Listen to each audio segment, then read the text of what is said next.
Guys अच्छे दिन हम लोग पढ़ने जा रहे हैं सेकंड ईयर इंग्लिश का। हम लोग पढ़ने जा रहे हैं सॉलिटरी रीपर, जो हमारे पास पोइम है, इसको हम लोग अगर देख लेंगे कि हमारे पास इसके अंदर बातें क्या की जा रही हैं, इसकी समरी क्या है और इसके अंदर जो चीज़ें थोड़ी बड़ी बताई गई हैं, यानी कि अगर हम लोग समझ लें कि हमारे पास एक्सप्लेनेशन ऑफ इसकी क्या है, तो हम लोग आसानी से, जब हमारे पास जो पेपर के अंदर जो क्वेश्चन नंबर 3 होता है जो हमें दिया जाता है, यानी कि आप लोगों ने जो है पोइम के पैराग्राफ को देख के या स्टैंजा को देख के जो आप लोग क्वेश्चन सॉल्व करने होते हैं, तो आप लोग कर सकते हैं। तो हम यही करेंगे, चार लाइन को समझे हम लोग पैराग्राफ मान लेते हैं। पहले कहते हैं behold her single in the field, उसे देखो वो खेत में तन्हा, जॉन सेलेटरी हाई लैस लैस, वो दूर खड़ी पहाड़ी देहाती लड़की, रीपिंग एंड सिंगिंग बाय हर, फसल काट रही है और साथ गीत गा रही है, स्टॉप हियर जेंटली पास, या रुक जाओ या आराम से गुजर जाओ। along she cuts and binds the grain, वो अकेली फसल काटती है और उसको बांधती है, and sings a melancholy strain, and साथ ही एक दुखी गीत गाती है। melancholy दुखी गीत। O listen for the vale profound, लोगो सुनो क्योंकि ये गहरी वादी, is flowing with the sound, उसकी आवाज़ से लबालब भरी हुई है। No nightingale even did ever chant, किसी बुलबुल ने इतना सुरीला गीत नहीं गाया। More welcome notes to weary bands, ना ही थके हुए कारवां के लिए ऐसा इस्तकबालिया गीत। A travels in some shady haunt, निगलिस्तान में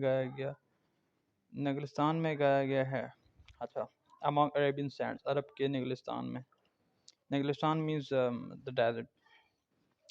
voice of thrilling near was heard, इतनी एक पुरजोश आवाज़ कभी नहीं सुनी गई। In spring time from the cuckoo bird, बाहर के मौसम में किसी कोयल से।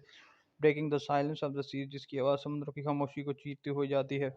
अमॉन्ग द फर्टेस्ट हेब्राइट्स, हेब्राइट क्या होता है? स्कॉटलैंड के साहिली जजायर हैं। यानी कि वो तारीफ़ कर रहा है कि उसकी आवाज़ भी उतनी खूबसूरत है कि वो कभी अरब में नहीं सुनाई दी गई, कभी आपने जो है उसको कुकू बर्ड से नहीं सुना है, कभी हमने उसको जो है अरब में नहीं देखा, कभी हमने उसको हेब्राइड यानी कि जजायर में नहीं देखा स्कॉटलैंड के। कहते हैं will no one tell me what she sing, क्या मुझे बताएगा कि ये क्या गाती है। Perhaps the plaintive number flows, शायद कोई दुखी गीत। For old unhappy far off things, किसी पुरानी भूली बसरी गमगीन चीज़ के बारे में। एंड बैटल स्टॉन्ग, या पुरानी जंगों के मतलब। और is it some more humble, या ये कोई आम सा गीत है। अब उसे पता नहीं क्या है, क्या उसे अपने तुक्के लगा रहा हूँ। फेमिलियर मैटर ऑफ टुडे, आज कोई आम मसला वाक़या है। सब natural sorrow loss of pain, कोई फितरी दुख तकलीफ या तकलीफ दर्द वगैरह। That has been and may be again, जो माजी में हो चुका है या अब दोबारा हो सकता है। Whatever the theme the maiden sang, उसके गीत का चाहे कोई भी मौजू हो, as if her song could have no ending, ऐसा लगता है कि उसके गीत सदाबहार हैं। I saw her singing at her work, उसको मैंने उसके काम पे भी देखा है कि गाती रहती है। And o'er the sickle bending, मैं बेहसी हरकत उसके गीत को सुनता गया। I listen motion and still, हाँ सुनता गया है वो। As I mounted up the hill, और जैसे ही मैं ऊपर पहाड़ मंजिल की तरफ बढ़ने लगा, तो music in my heart I bore, उस मौसीकी मेरे दिल में पेवस्त हो गई।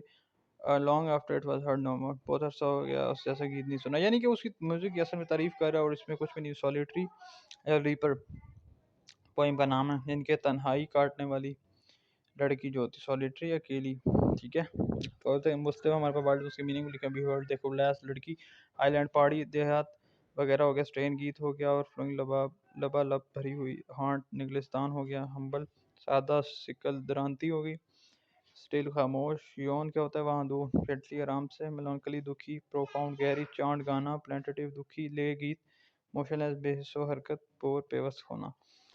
तो ये तो था मेरे पास जो है इसके नोट हो गया। अब अगर हम इसकी समरी को देखना चाहें तो ये हमें क्या कहता है, तो हम उसको भी देख सकते हैं। तो this poem is written by William Wordsworth. William Wordsworth जो है वो एक फेमस पोएम है नेचर का। सॉरी, अपने पोएम के अंदर हमको क्या बताता है कि वो एक लड़की से मिलता है एंड देन वो उसके बारे में बताता जाता है कि वो क्या कर रही थी, कैसे कर रही थी और किस बारे में वो गाना गा रही थी।